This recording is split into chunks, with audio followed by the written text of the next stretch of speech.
Hi. It is not without a reason that the background that you see is dark. Today I'm going to talk a little bit about goddess Kali. Kali, I were, if I was to give the meaning of it, means dark. But we often hear two names making rounds: Mahakali and Mahakal.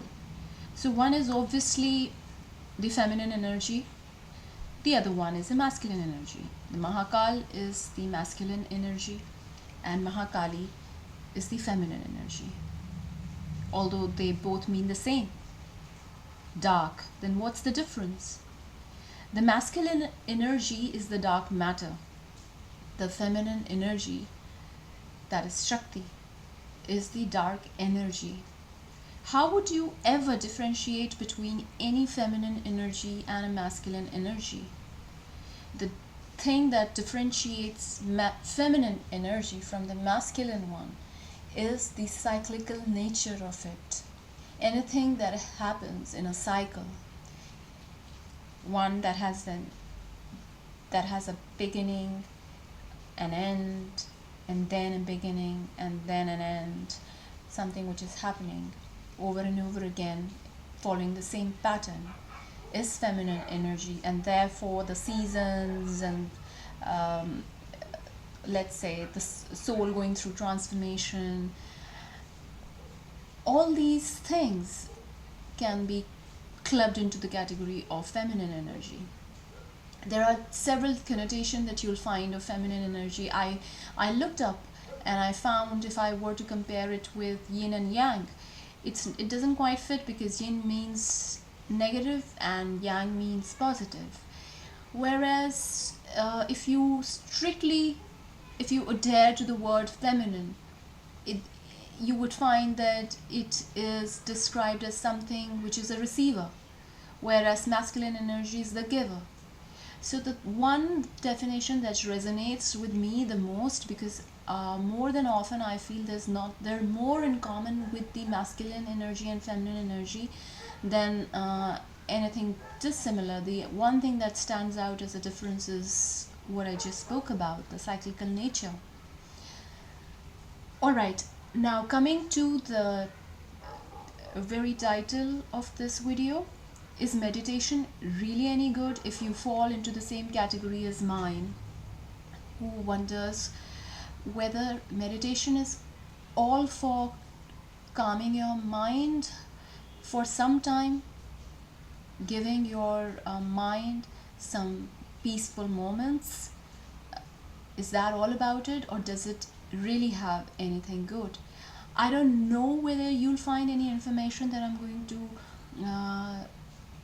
the information that I'm going to share with you right now anywhere else, because I haven't read it anywhere. I just had to have spent a few sleepless nights, and a lot of thought went into it, and then I answered things the way I saw or felt them, whatever it's worth.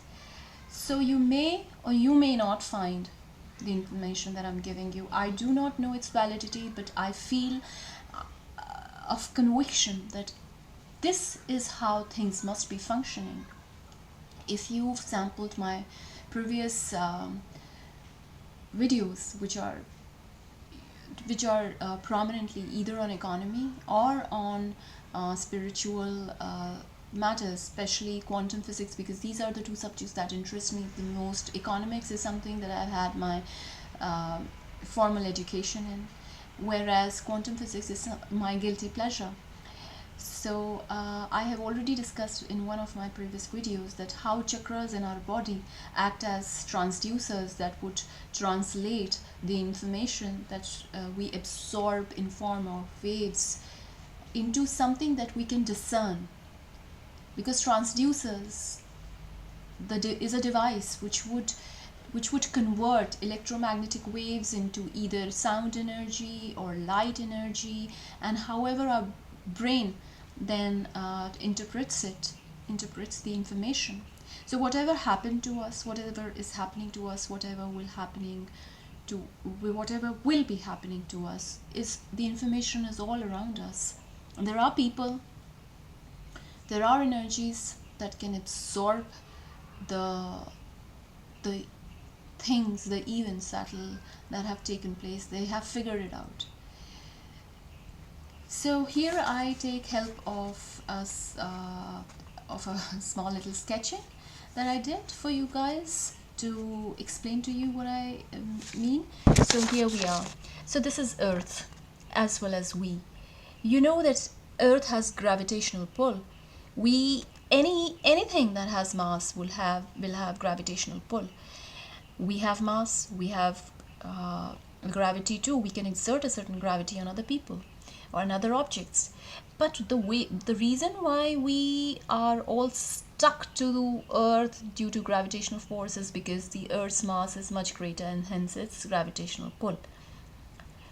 At the same time, Earth is a big magnet, and anything would develop a magnetic field if it moves. Anything in motion would develop a magnetic field around it.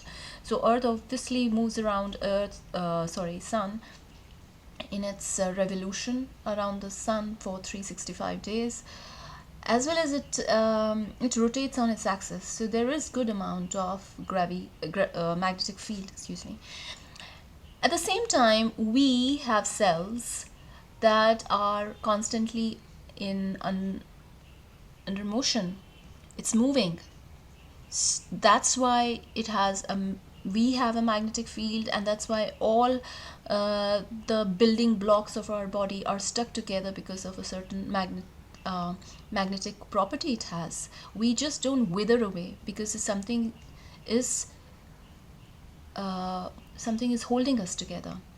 I don't know whether the sun in our body, if we were to compare it with the solar system, so since Earth moves around Sun, are the cells in our body moving around Sol? Is that the sun of our body? Now that is something that I'll delve later into. So let us just see ourselves as the portable versions of a big magnet like Earth. Just like Earth has, if you see, there's these poles where maximum magnetic field is concentrated. So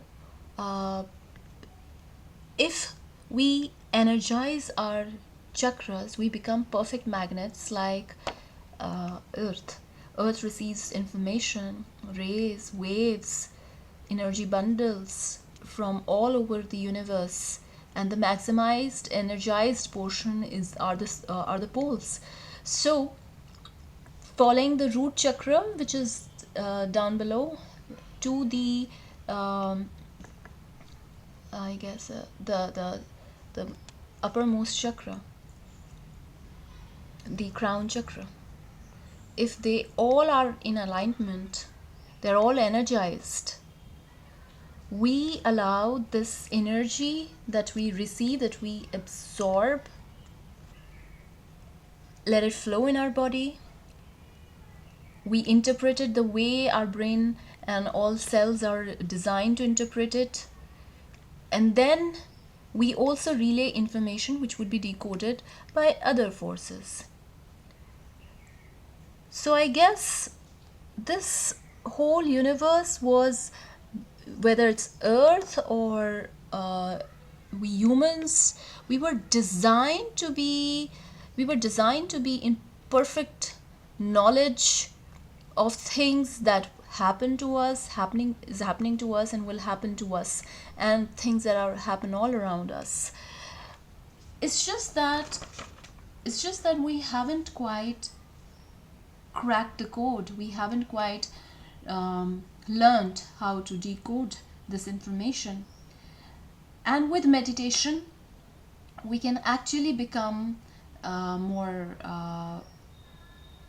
We will enhance our qualities of a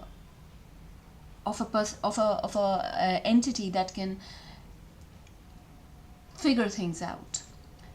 Now, is it possible that if we concentrate on these chakras, or we become like magnets that attract waves, electromagnetic waves from outside, interprets it, is it possible that through meditation this can be achieved?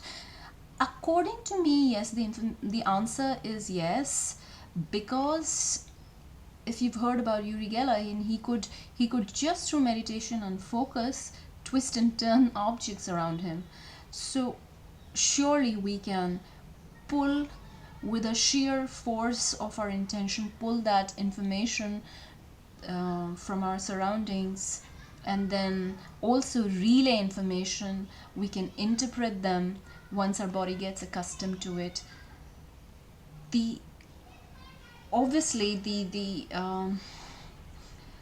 hard part is, are we able to achieve this? And since I have a teaching background, we often said it for people who weren't very great at math, that if you practice, you learn. So I guess I'll wind up the video by saying that if we practice through meditation, we can absorb information that is all around us, and that can actually help us to make things right. And we perhaps would be able to break this vicious circle that we find ourselves in sometimes by doing things right. I guess that's it for now. Bye bye.